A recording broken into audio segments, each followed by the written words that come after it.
اور نہ ان لوگوں میں ہونا جو اللہ کی آیتوں کی تکذیب کرتے ہیں، نہیں تو نقصان اٹھاؤ گے۔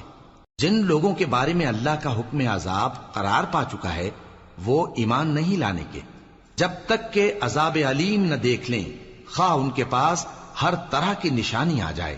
سو کوئی بستی ایسی کیوں نہ ہوئی کہ ایمان لاتی تو اس کا ایمان اسے نفع دیتا۔ ہاں، یونس کی قوم کہ جب ایمان لائی تو ہم نے دنیا کی زندگی میں ان سے ذلت کا عذاب دور کر دیا اور ایک مدت تک فوائد دنیاوی سے ان کو بہرہ مند رکھا۔ اور اگر تمہارا پروردگار چاہتا تو جتنے لوگ زمین میں ہیں سب کے سب ایمان لے آتے۔ تو کیا تم لوگوں پر زبردستی کرنا چاہتے ہو کہ وہ مومن ہو جائیں؟ حالانکہ کسی شخص کو قدرت نہیں ہے کہ اللہ کے حکم کے بغیر ایمان لائے، اور جو لوگ بے عقل ہیں ان پر وہ کفر و ذلت کی نجاست ڈالتا ہے۔ ان کفار سے کہو کہ دیکھو تو آسمانوں اور زمین میں کیا کیا کچھ ہے، اور جو لوگ ایمان نہیں رکھتے نشانیاں اور ڈرانے والے ان کے کچھ کام نہیں آتے۔ سو جیسے برے دن ان سے پہلے لوگوں پر گزر چکے ہیں اسی طرح کے دنوں کے یہ منتظر ہیں۔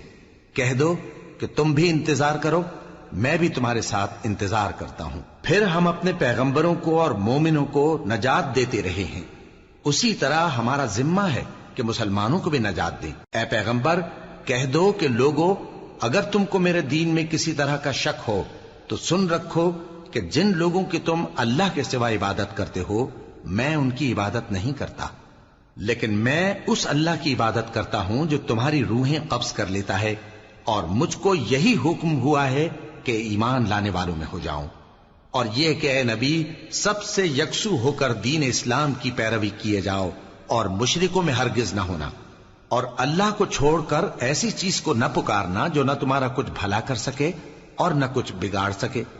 اب اگر ایسا کرو گے تو ظالموں میں ہو جاؤ گے، اور اگر اللہ تم کو کوئی تکلیف پہنچائے تو اس کے سوا اس کا کوئی دور کرنے والا نہیں، اور اگر تم سے بھلائی کرنی چاہے تو اس کے فضل کو کوئی روکنے والا نہیں۔ وہ اپنے بندوں میں سے جسے چاہتا ہے فائدہ پہنچاتا ہے، اور وہ بخشنے والا ہے، مہربان ہے۔ کہہ دو کہ لوگوں تمہارے پروردگار کے ہاتھ سے تمہارے پاس حق آ چکا ہے، تو جو کوئی ہدایت حاصل کرتا ہے تو ہدایت سے اپنے ہی حق میں بھلائی کرتا ہے، اور جو گمراہی اختیار کرتا ہے تو گمراہی سے اپنا ہی نقصان کرتا ہے، اور میں تمہارا وکیل نہیں ہوں۔